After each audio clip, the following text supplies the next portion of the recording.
Hi everybody and welcome to the Atheist Experience. It's November 4th and I'm your host today, Jen Peoples. With me today is Jeff D. Hi Jen. Hi everybody. First time co-hosting a show together. And clearly I did not intend to host today because I'm wearing a blue shirt, so if I look a little ethereal or insubstantial, it's because the blue screen is washing me out a little bit. Unfortunately Matt was not feeling well today, so he asked me to stand in for him. So here we are. So how you doing? I'm doing well. Good. So did you vote? I did. Voted early. I voted early too. Long line. Yeah. I actually voted the other day. There was no line. So yeah, I had someone ask me on Facebook, why vote early? Why the big emphasis? I said, well, you get to go to any polling location in your county, not just your precinct, like you do on election day. And there was absolutely no line when I walked in. So it was pretty cool. There was a big line when I went, but I went on the last day of early voting. And you know, another point to early voting is more voting gets done that way, and you know, it means more people are participating in the process, and that is only a good thing. Yep. So yeah, we are in the midst of election season. For those of you who are not in the U.S., those of you who are in the U.S., you know this very well because you're getting the phone calls probably about every 2 hours, like I am. So anyway, one thing I wanted to talk about before we go to callers today, I mentioned on Facebook the other day that I had voted and I got my flu shot that same day. And I had someone on my Facebook friends list pop up and say, oh no, not the flu shot. Now you're definitely going to get sick. And don't you know those things are poisonous and off into the big pharma conspiracy thing. So it's that time of year again, folks. Get your flu shot. They don't hurt you. They prevent the flu. And nothing bad's going to happen to you if you get them. There's no mercury in them unless you get the multi-dose bottles of them. You know, if you do that. They don't use that for pediatric flu shots, so you're not going to get mercury from a pediatric flu shot. And they're, you know, it's way better than getting the flu, okay? The only side effect I've had was some very mild soreness at the injection site, and that was it. You cannot get the flu from the flu shot.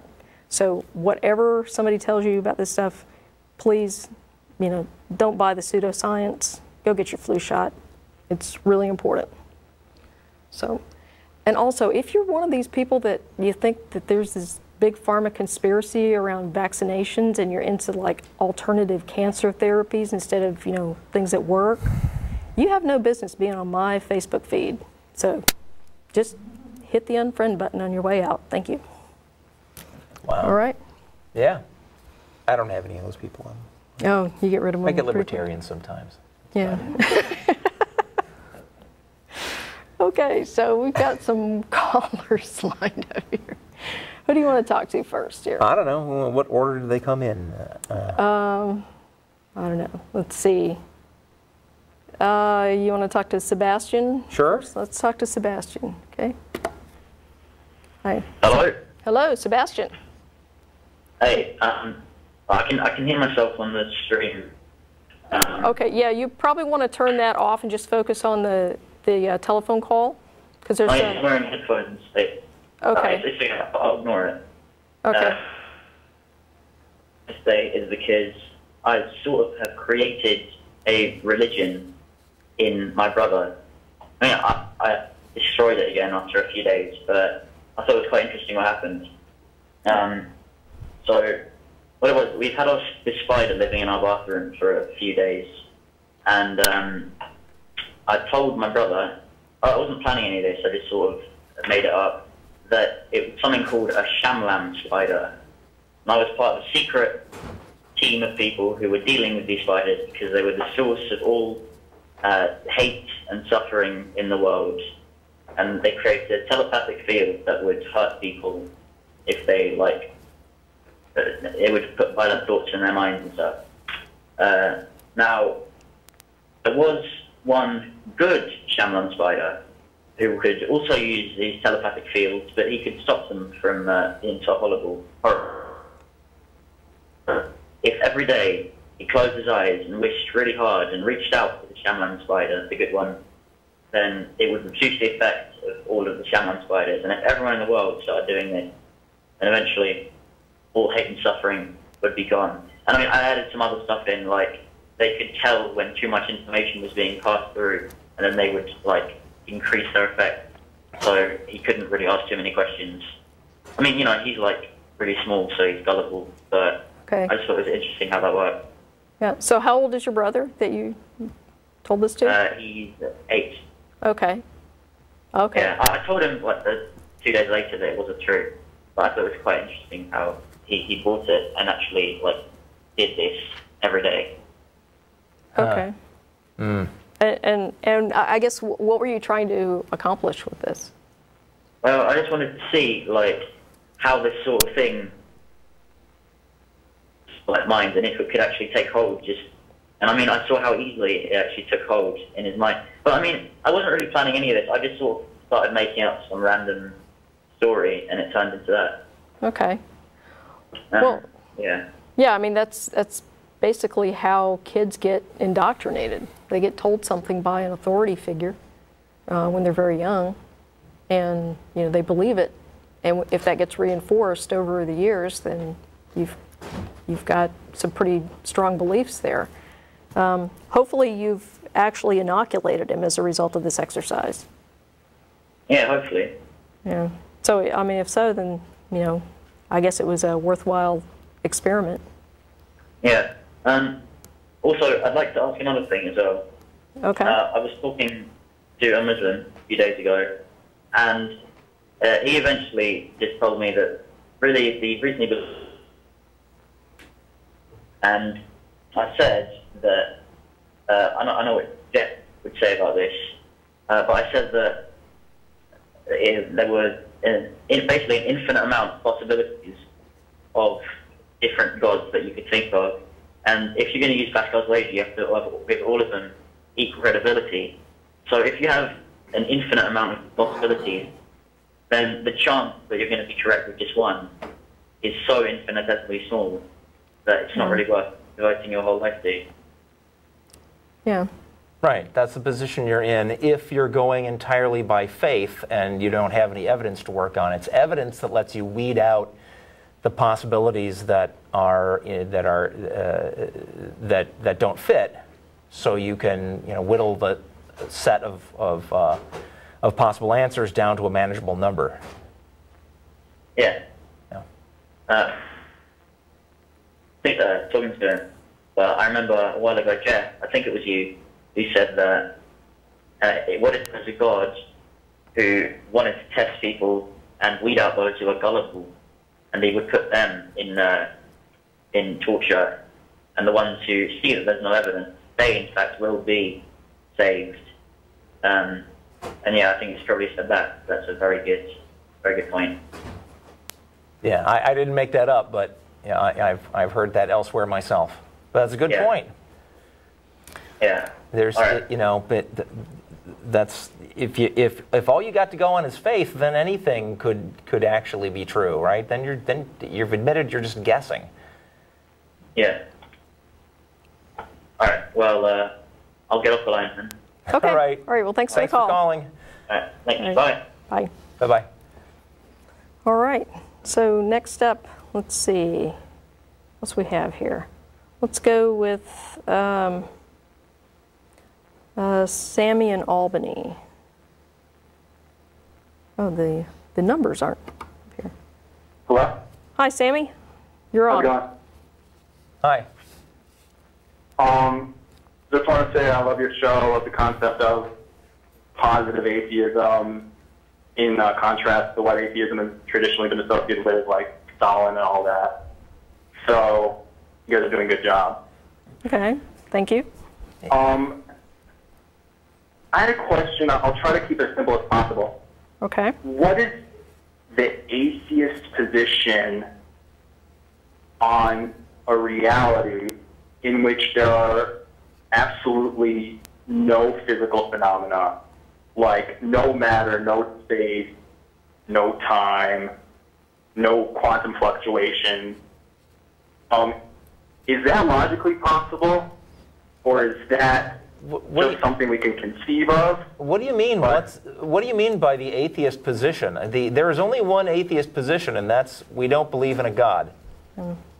That's it. I mean, anything beyond that, each atheist you ask is able to have a different view on that. Exactly. So what would your position be? Do you think that's possible, or is it just because it's possible doesn't mean it has to have existed? I'm not sure I even care. Yeah, I didn't quite follow the laundry list of characteristics you wanted to give to this hypothetical situation. All kinds of things are possible without actually being true, right? Depending on what you mean by possible. Mm-hmm.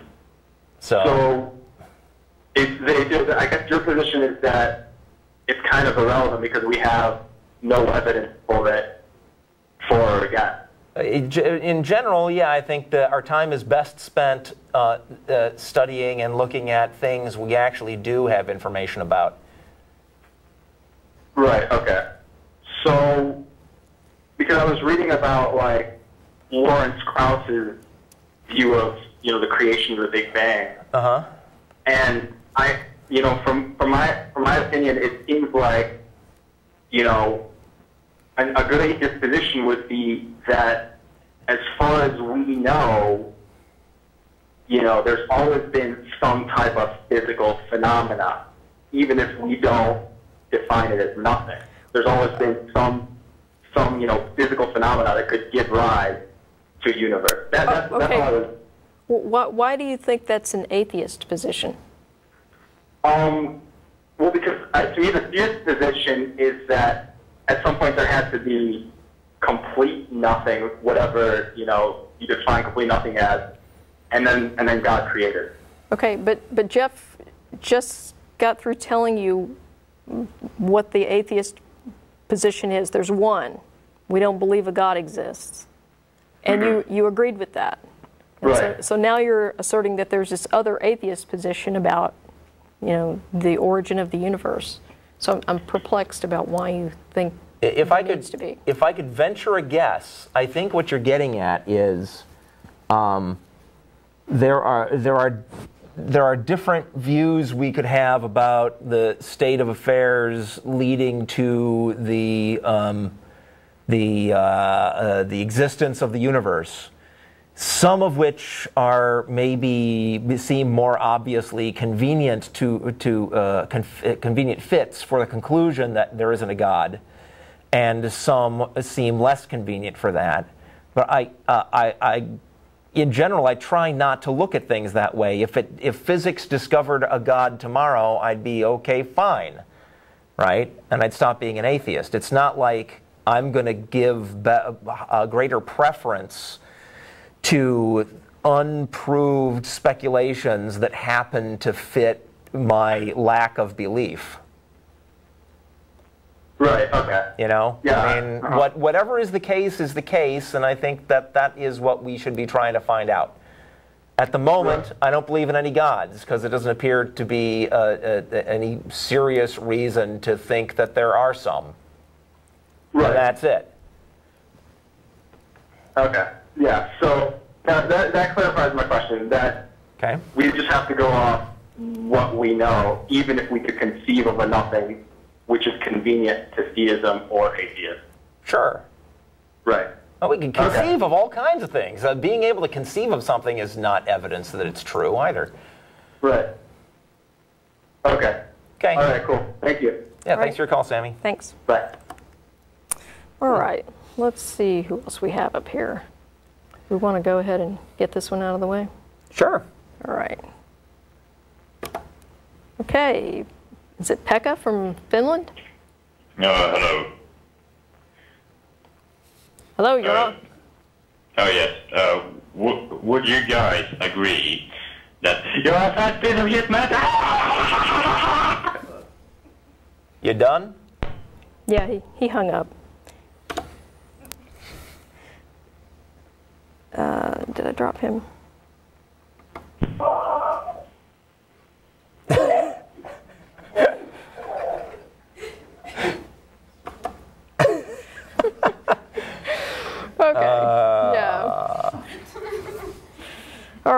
long, drawn-out death rattle of a complete idiot. Yeah. Okay. A 16-year-old gamer who hangs out in his mom's basement. And, oh, is that who that is? Yeah. Yeah. Nothing wrong with being a gamer. No, nothing wrong with being a gamer. But, you know, when you're 16 and you're an idiot. Yeah. Yeah. You really need to get some hobbies. Shall we try another call? Sure. Let's go with Mike in Baltimore. Hi, Mike. How are you? Hi. How are you? Good. Yeah, I just wanted to talk about the idea of echo chambers or belief or non-belief. Myself, when I was becoming an atheist, I was around 13, and instrumental in that process was content on the internet, including your show. So it was kind of, with the Dawkins videos, kind of simple stuff that put me on that track. But then I noticed about 3 years later, I was still watching the same types of videos. I kind of got caught in a rut where I was using these, I guess the best word or best phrase I can think of is mental masturbation. I was kind of just reinforcing the things I already thought. So this is not a critique of your show by any means, but I guess it's kind of cautionary to people who may be watching that it's important not to, okay, I don't believe in God anymore, that's a logical position, but I guess don't celebrate that or just revel in your victory, because you can get stuck in a period where you don't learn new things. Yeah, I agree with that, and I have a personal policy of I try to read something that I know I'll disagree with at least once a day, and what that does for me is it exposes me to different ideas, and sometimes I change my mind as a result of that information. But the other thing is if I really, at the end of reading whatever it is I've selected to read that day, if I still disagree with it, then my challenge is to defend my position. And so I find that if I do that, it helps me better understand and clarify my position on things. And like I said, it also prevents me from living in an echo chamber where I'm never exposed to something that I disagree with. So. Yeah, and church essentially serves the same function for theists, which is equally as dangerous. Mm-hmm. But like watching Matt Dillahunty own Stupid Fundy on YouTube is no better. Well, if that's all you do, right. I would agree. What I would challenge people to do is, if you enjoy watching Matt, debate with theists and crazy callers and stuff, what I challenge you to do is go and understand the basis of Matt's argument. Go and understand where the theist got that argument. Somebody comes in and presents the Kalam cosmological argument. Go and research that and find out about it. Discover why it's a bad argument. And don't just stop at watching somebody do something entertaining. That's really no better than parking yourself in front of a TV for hours every evening and really just not doing much in the way of thinking. So, I became an atheist because of, it was really a byproduct of skepticism. And so what I don't want to do is lose the skepticism. Just because I've arrived at what I think is the correct answer for now, it's always provisional. If I get new information, I could change my mind. I think that's extremely unlikely at this point, but I'm still open to new information. And I think that's the essence of being skeptical. So, any thoughts? Yeah, I just completely agree with all of that. Yeah, I was actually commenting to Jeff here. But, Jeff? Yeah. I also, in defense of watching things like that for entertainment value, I think there is a lot of entertainment value to be had in things like that. And certainly, your ultimate point that you shouldn't, turn into just a couch potato, giggling at devastating atheist arguments for the thrill of watching theists get destroyed. That there's not a whole lot of value in that, but We're still in a world where we're largely dominated by religious people, and I think there's a certain amount of value in having that entertainment outlet where you can feel, where you can encounter your point of view and see it being vindicated strongly and forcefully. That's not necessarily a bad thing. And I'd add that the more you understand the atheist position, the more you're going to find that everything you listen to is something that you have encountered before, and that's just natural because you started to learn all the arguments that there are. But I still watch that stuff because every once in a while a gem comes along of a new point of view, a new angle, a new question that you hadn't thought of before yourself or encountered anywhere else, and that's worth it. You really have to watch a lot of that stuff that you've heard before in order to get to those things. So I wouldn't go too. I wouldn't get too worried about. I wouldn't go overboard in avoiding it either. You know, that's just life. That's the way things are going to go. Once you get used to a certain topic, you're going to. And when you hear more about it, it's going to tend to be the stuff you've heard before. Yeah, not necessarily a bad thing. Okay. Yeah. That's pretty much it. Just one last kind of humorous implication I noticed. If it gets to the point where it is mental masturbation, you, Matt, and all the other hosts, Richard Dawkins, are essentially atheist porn stars, and I find that hilarious. All righty. Thanks for the call. Yep. See? Thank you for letting me know. That's one of those things I've never encountered before. Yeah.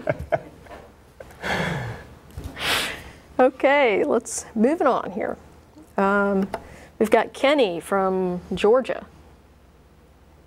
Hello? Hi, Kenny. You're on the air. Hi, thank you very much for taking my call. Yeah, no problem. Thanks for calling. All right. Basically, over the last 5 or so years, I've kind of been on this journey of self-discovery, sort of, rediscovering what I've been taught my whole life and trying to figure out justification for that. And I pretty much discovered that I am an atheist. But I grew up, very fundamental Christian. My mother is a pastor, and she has no idea.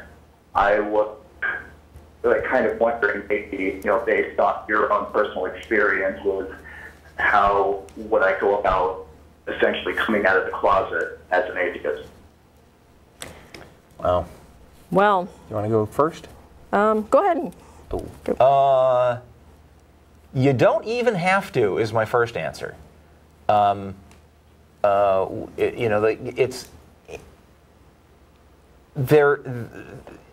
be the first one to say that that the atheist viewpoint needs to be stood up for and defended in our culture.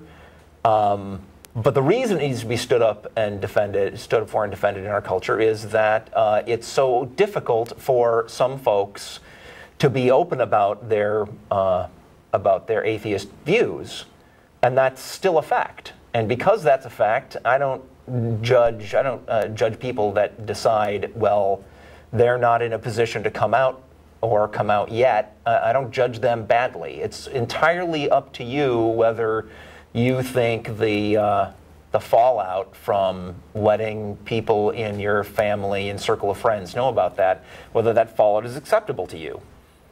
You've got to make that decision for yourself, and I wouldn't want you to assume that there's some pressure on you to decide that you must go public. Now, I did. In my case, I decided that I had to do that, and then I got outed before I got around to actually doing it, which was awkward. But I certainly understand from my position, I didn't like lying to the people that were close to me. I didn't like pretending.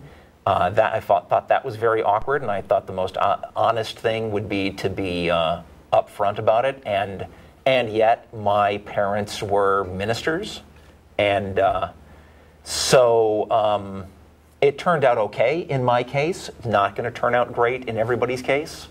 You got to make that call for yourself. Okay. Yeah. Oh, I'm sorry. No, go ahead. Go ahead. You had a follow-up question? Oh, no. Go ahead, please. No, I was going to say, like Jeff said, there's no requirement that you actually come out of the closet as an atheist. You can stay in the closet if you want to, and I never recommend that people do something that's going to put their life in jeopardy or their livelihood in jeopardy.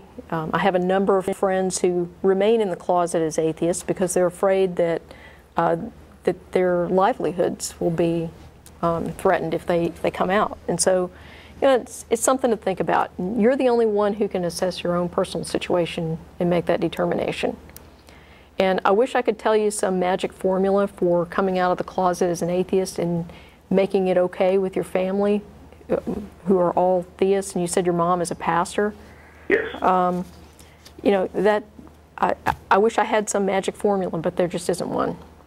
It's something that you're probably not going to know for sure until you've done it.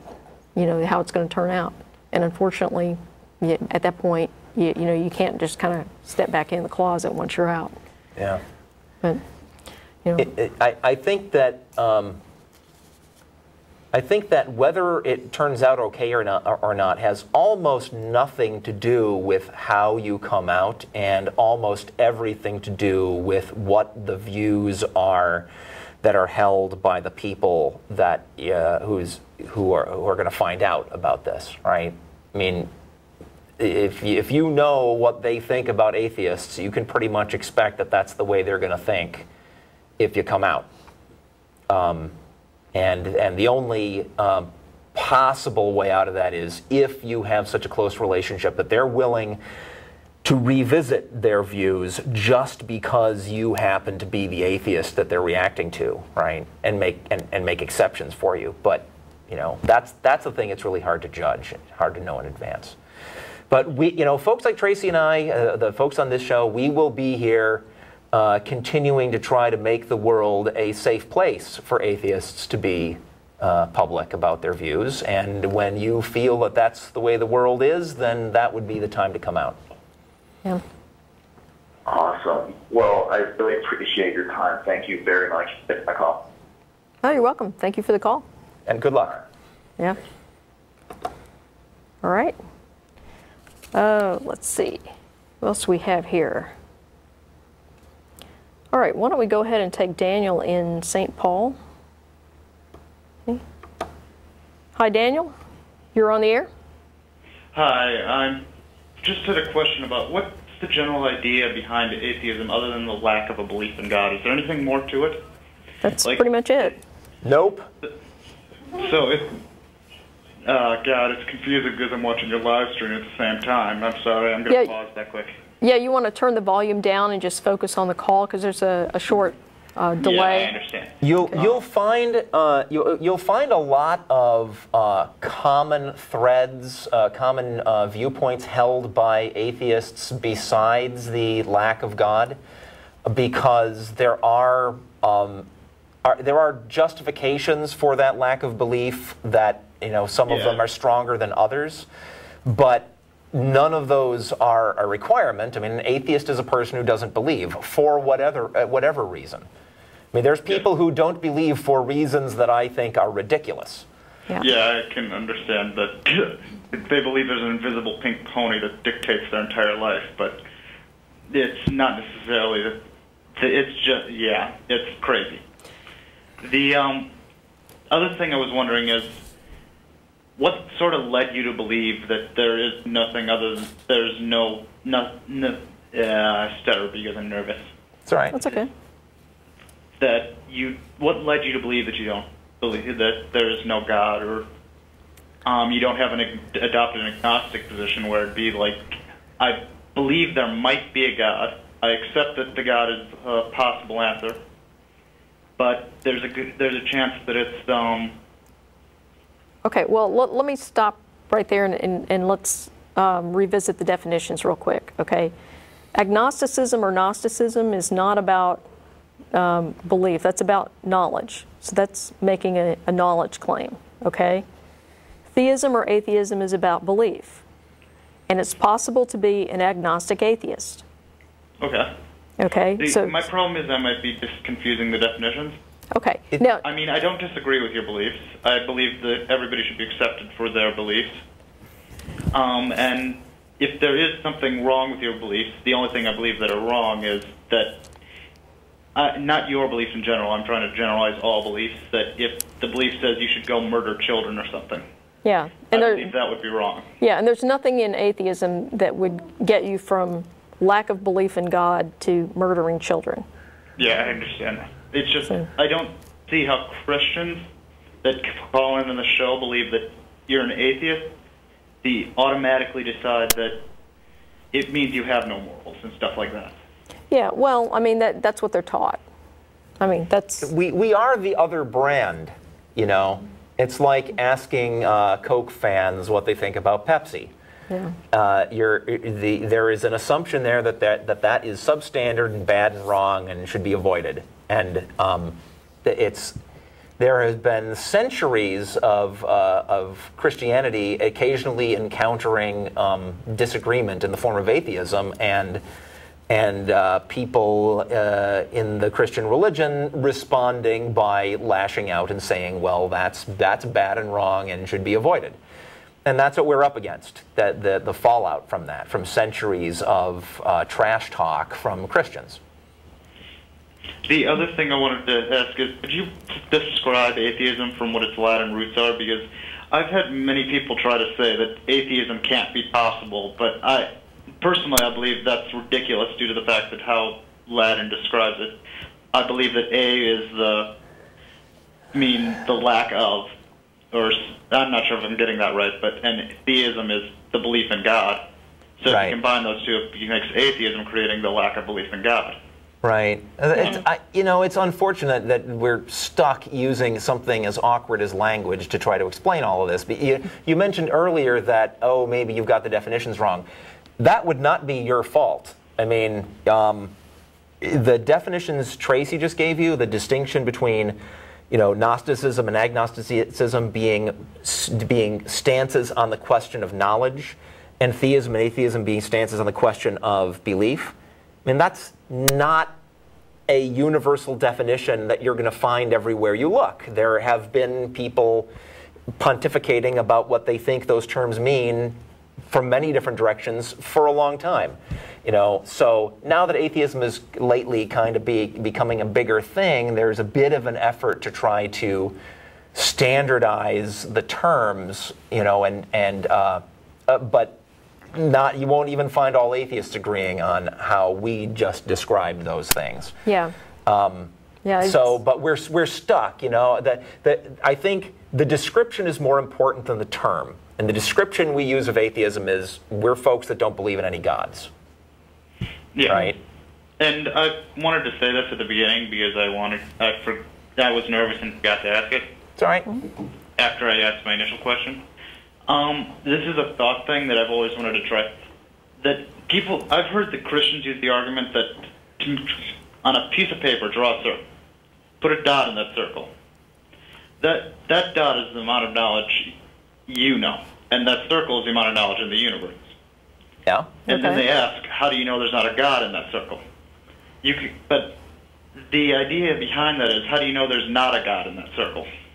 Well, the time to believe something is when the evidence demonstrates that it's true or likely true, and not a moment before. Yes, that's what I'm trying to say. That you can reverse that argument and use it in the atheist side as well. Right. How do you know there is one? And of course, the burden of proof is on the people who postulate, who make the positive claim. It's the people who claim to know that there is a God are the ones who ought to, cough up the evidence that there's a God. So the rest of us who don't have that evidence can take a darn good look at it, and if it is sound, reach the same conclusion they did. That it's not correct for the believers to say, well, we believe in a God, and now you have to prove we're wrong. That's not our job. Right? So we don't try to do that other than, you know, we sometimes give the appearance of attempting to prove there isn't a God because we're presented with arguments for there being one over and over and over again, and we respond to those arguments in the negative, because if we ever hear the argument that we don't respond to in the negative, then bang, we're theists, right? Yeah, and I was just trying to look at this from an objective standpoint and try not to take either side. I just wanted to ask a few questions about atheism and Christianity together and what your opinions on those were. Sure. Thank you for that, for answering them kindly, not being like some people I know who will respond to this and then go like, you're insane, Christian's right, or you're insane, Christian's wrong. Yeah. Well, that doesn't actually convince anyone. Yeah. Normally when someone calls you insane, you just get angry and want to walk away. Yeah. Now, I do think some religious beliefs are insane, but I don't use that argument to convince, you know, those adherents that they're wrong. My problem is when people use those arguments to push their beliefs on others, not when it's like, I don't mind that you believe religion is insane. I'd mind if you have to try to say religion is insane, therefore you shouldn't follow it, and try to force that on somebody else. That would be my only problem. Yeah. I'm sorry if I'm going in circles. It's me. I'm not sure when I should stop. I talk a lot. That's okay. Well, why don't if you feel like it's necessary to cut me off at any time, just tell me. Have you got another question right on the tip of your tongue? Not right on the tip of my tongue, no. Okay. If you think call back in future shows. Awesome. You're welcome to do that. Also, if you think of a question between now and the next show that you want to call in, you can always email us, tv@atheist-community.org. Can we get that nice email address? Who doesn't question your beliefs for once? What's that? Isn't it nice to get someone who doesn't question your beliefs for once? Oh, I don't mind. I can defend my beliefs. It's nice to nice to get questions that are, you know, about the viewpoint rather than, you know, when are you going to stop killing and eating babies? Yeah. I've seen previous shows where someone calls in and just goes rambling, not without even pointing any questions, just ramble on. Yeah. I mean, do they just let those guys through because they think it'll be funny? No, actually, they usually pose some kind of reasonable sounding question to the screener, and then they get on the show and do something crazy. Yeah. All right. Well, feel free to call back or email or whatever. Okay? Yep. All right. Thank you. Thank you. Right. And for those of you wondering out there, if you're going to be in Austin and you want to be part of the studio audience, yes, that is possible. We, in fact, have a studio audience here right now. And once we leave the studio after the show, some of us will be going over to Threadgill's over on West Riverside Drive for dinner. So if you're in the Austin area and you would like to have dinner with us, you're welcome to do that as well. So with that, why don't we go ahead. Kyle has been waiting patiently on the line here, so let me get Kyle from Anaheim. Hello? Hi. You're on the air. Thanks for taking my call. I really love your show, and just want to thank you for doing it because it's informative and it helps a lot of people out. Oh, thank you. I just want to put out the question of how you guys feel about religion in the public school system, especially like how they teach the credibility of the Bible. That's actually prohibited in public schools. Yeah, but like I'm saying, like in some public schools, like when I was taught, they taught that like Jesus was in fact a real person, and that that you just had to take your own belief about him. Then, can I ask when was this? This was a few years ago, back in high school. Okay, because there have been a number of court cases since then. And basically every time creationists or every time someone has tried to insert religion into a public school system, they've lost. Okay, there is no court case in which they have won the right to put religion in a public school. So I'm just curious about, you know, what was going on in your school that you were taught this. I mean, well, it was sort of like basically they taught that Jesus was a real person, but you have to come up with your own beliefs about him, and you don't have to be Christian. You believe whatever you want. Okay. But that he did exist. What class? What class was this? It would be like in history. Okay. And I just wondering how maybe like Christians can maybe like tiptoe around that. You know what I mean? Well, the thing about that is that I guess they have an out, and the out is that you can teach something that you believe to be true for all the right reasons and still be wrong. So it could be that your history teacher believed that Jesus was a real person and that there was historical evidence of that, and it was solid and, not kind of an open question. And if you talk to some historians, they still believe that. So it's not like it's a settled question that Jesus definitely was not historical or anything. So like I said, it's possible that your history teacher believed that, brought that up, was very sincere and, just didn't have the evidence behind it. So. Okay. Sorry, I forgot what I was going to say. When it comes to the credibility of the Bible, how close it is to actual fact. Yeah. When it comes to Jesus, what outside of the Bible, what proof is there that he actually existed? There are no contemporary extra-biblical accounts of Jesus' life outside the Bible. I guess it's extra-biblical, yeah. Right.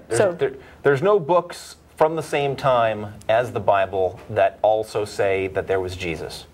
Yeah. There's books after the Bible that chime in and say there was Jesus.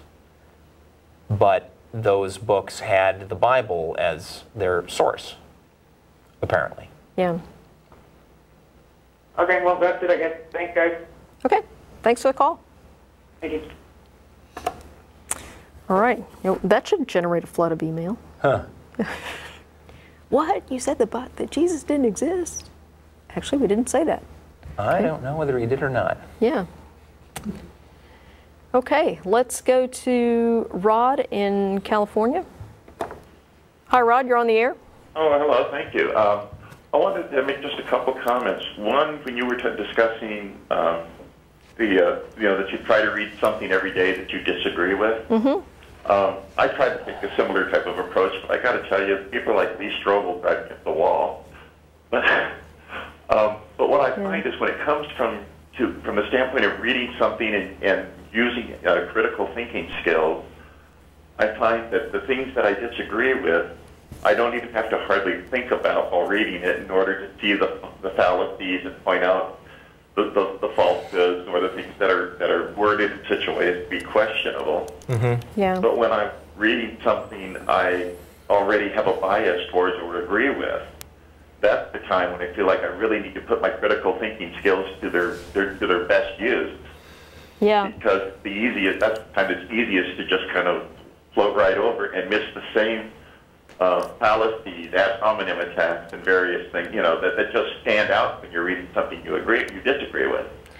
Yeah, and thank you for bringing that up, because that is very important, and I completely agree. I was reading a book, I guess a couple of years ago. You may have heard of it. It's called Sex at Dawn. Fine topic. It's very, very interesting. And now I can't remember the name of the author off the top of my head. But anyway, very good book. And I was reading it and I thought, I love the concept of this book. I love, the information he's presented. And I thought to myself, now's the time to be the most skeptical, because I like this concept a lot. Exactly. So, yeah, I completely agree with you. It's very important. The thing that I find with reading things I disagree with is that it allows me to slip into that role of, the opposite viewpoint more easily than if I didn't read things I disagree with. So the exposure to arguments against something I like helps me understand that a lot better, and it helps me actually be more critical of things I do agree with.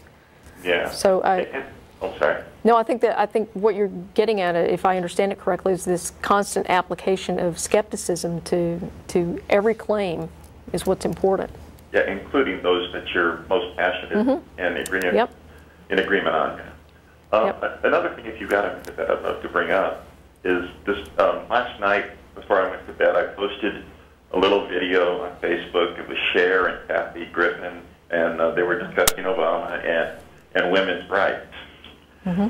And one of my very extreme fundamentalist friends, when I got up this morning, had posted this extremely long, rambling letter, basically, saying that abortion is murder and you should never murder a child. These people should be in prison.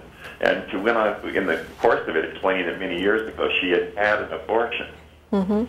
And she feels so bad about it. She had no right to murder that child, and it was wrong to murder that child. And she just kept using the phrase over and And I did, several of my friends, my atheist friends also, wrote back articles about abortion, sent her links and discussed how, abortion is not murder because there's no living human organism to murder at that point, But what struck me most about her whole thing, despite numerous laws and fallacies and all, is that this poor woman refers to her own abortion as when she murdered a child. Yeah. And I did post in my comments to her that I felt that, the real crime here is whoever has indoctrinated you and taught you to feel guilty and horrible for murdering someone you didn't actually murder. But I was still trying to be compassionate about how abortion is, it's a very tough choice to have to make.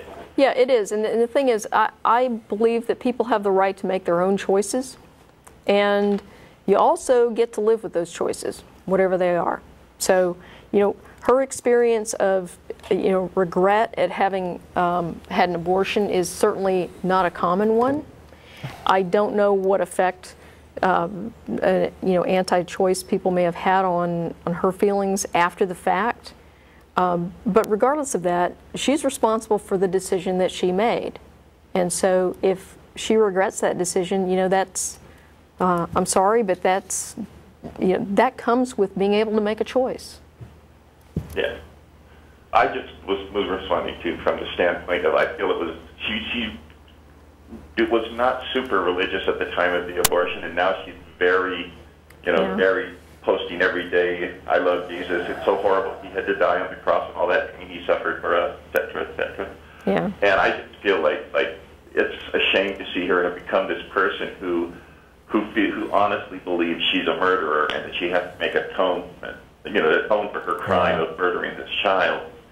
And I kind of feel like her religious conversion has created this abusive, feeling towards her actions. It's possible. Yeah. Okay, well, I thank you for your time. All right. Thanks. All right. I'll call back when I have something more controversial to say. Okay. All right. Thanks for the call. Thank you. All right. And I guess we have about 11 minutes left on the show here, so let's see. Why don't we go ahead and go to Shane in Wisconsin, line 3. Hi, Shane. You're on the air. Well, hello. Hello. Wow, I've been meaning to call in for a long time. And here you are. Yeah, amazing. Jeff, big fan of your old Dungeons and Dragons work. Thank you. Artwork. But, so anyway, to the point, I was raised in the good old Church of Christ, which I believe, Jen, was your background as well, if I remember from that shows. Who, me? Which one of us? Tracy? I'm sorry. Jen. Yes, no, Jen. I was never in the Church of Christ. Oh, maybe it was Tracy. Yeah, it was Tracy. Okay. Yeah. Well, that's why. We look so much alike. Confused. Well, yeah. It's Martin and Russell who look a lot alike. But, okay, hey, we've got like 10 minutes left, so let's go ahead and... Yeah, get to some sort of point. Yeah. Okay, so the thing is, about a couple months ago, my father put me in touch with a friend of his who is a PhD biologist and also a Christian. So he wanted me to talk to this guy because my dad is still, fears for my mortal soul, that he won't see me after I die, all that.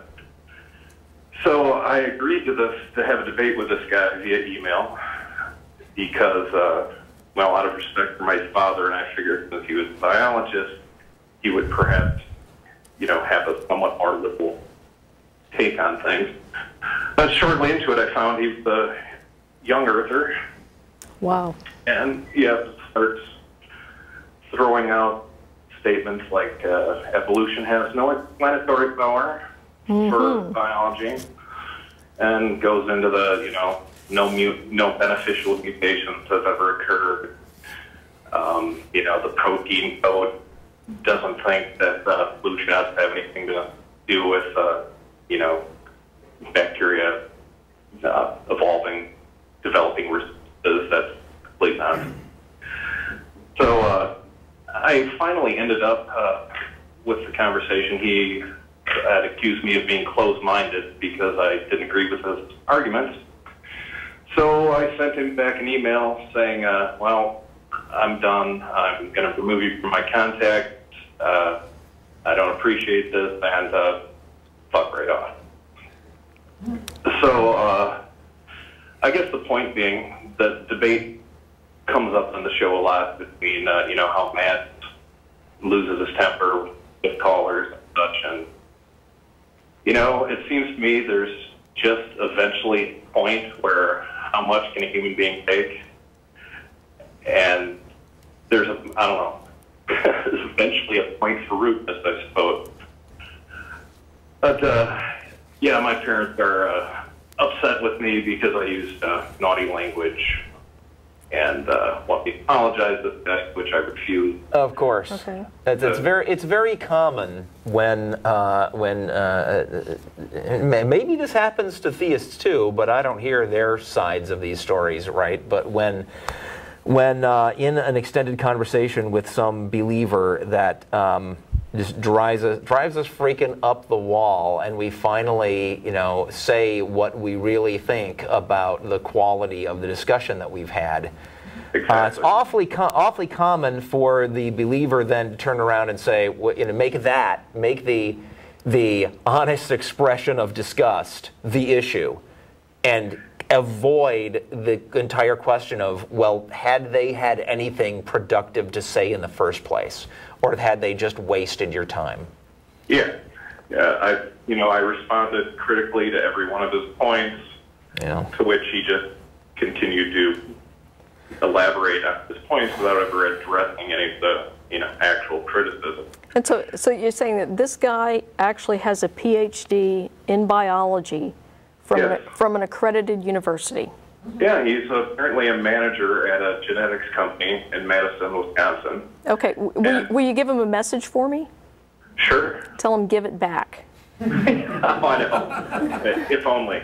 Yeah. He writes articles for the Warren Apologetic Center, also out of Madison, Wisconsin. Yeah. I may have mentioned that previously. They have a website. But, it just pained my head to such an extent that, it's frustrating. Yeah. And well, and I mean, what do you say with that level of intellectual dishonesty? I mean, exactly. If he has a PhD, there's no way he can not know that what he's saying is BS. Mm-hmm. I mean, I would. He had to pass differential equations at some point. I think you got to do that to get a biology degree. I could be wrong, but I think you do. And one of the things that you do in differential equations is you do the equations for the decay of radiation. Mm-hmm. Once you do that, now you have it mathematically. This is how radioactive decay works, and that's how radiometric dating works. Because one of the things that you get to do is a radiometric dating problem. It's on, I think, probably every DiffEQ final on the planet. You got to do that. So I don't see how he can avoid that. I was astounded when I found out the fact that he was a young earther. Down to the, Grand Canyon was obviously caused by Noah's blood. Obviously, yeah.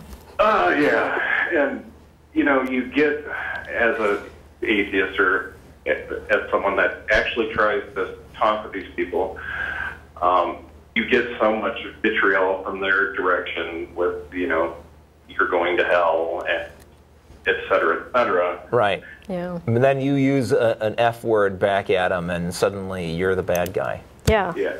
I know. Yeah, Jeff, it's you that has the particular lack of of tolerance for the "you're going to hell" thing, right? Yeah, I don't much care for being threatened. Yeah. As I recall, that was you. Yeah, I continue to run into the "you're closed-minded" thing, and that was what ended up causing me to send him the nasty email with the naughty language. As yeah, you're gonna call me closed-minded. Yeah, I've actually read books that weren't written by people that already had their conclusions formulated. So. Okay. Yeah. Well, I tell you what, we've got about 3.5 minutes left, and I want to get one more call in before we go. So, thank you for the call. Thank you so much for all you do. It's very therapeutic. I wish I lived in Austin. All right. Well, good luck with your creationist guy. Take care, Shane. Yeah. Bye-bye. Thank you. Okay, so let's go to Lamont in Colorado Springs. Hi, Lamont. You're on the air. Yeah, we've got about 3 minutes, so be brief. Okay, I'm going to get right to it. I was wondering, I think there are 4 things that every worldview needs sort of to be coherent. I'm sorry, I hear an echo in the background. Yeah, if you've got the audio on the show turned up, you might want to turn that all the way down and just focus on the call because it's a short delay. Oh, yeah, I don't have it playing in the background or anything, but real quickly, on my question. Okay. Atheists tend to have, as it seems to me, they tend to have an idea of morality and purpose, where we should be good to each other, we should help each other out, we shouldn't kill each other, all of those things. And I actually have atheist friends that are really moral people, they're good people. I'm not an atheist. Okay. My question is, how do you make your idea of morality and purpose coherent or correspondent with your ideas of origin and destiny? Being that most atheists believe that we are here essentially by accident, or that the universe has no intention of putting us here. Not only that, but we're going to spend a comparatively short time on the planet and then go out of existence. Okay, it's entirely utilitarian, man. Life is more fun when we get along. Life is more fun? That is about as far as we can go in the remaining